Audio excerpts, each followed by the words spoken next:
nuclear weapon per se. It's more likely that it's a nuclear-powered device rather than a nuclear-armed device. So it's an important distinction. So it's likely that this is an electronic counter-space asset like a jammer, which would interfere with satellites' communications, or alternatively, this could be a nuclear-powered space tug which could potentially be repurposed to act as an anti-satellite device.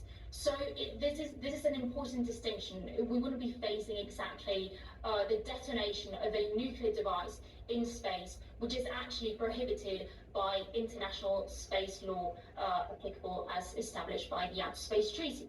Okay, that is a little bit reassuring, but the question remains, I mean, why use this particular kind of weapon in space? I mean, aren't there other ways of destroying satellites?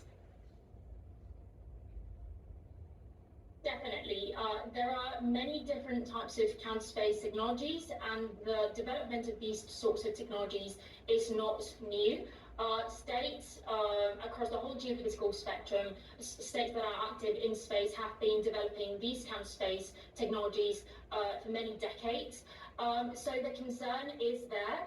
And that's why it's important to continue to have these debates at the multilateral level to try to come up with measures to mitigate the potential threats that these counter-space assets can pose to the international community.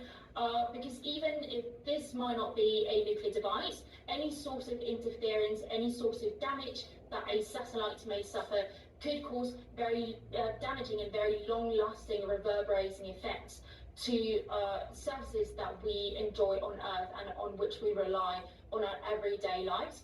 So this is definitely an issue of concern, but again, I do want to stress that this is not something new and that this is something that definitely the international community has been debating for some time.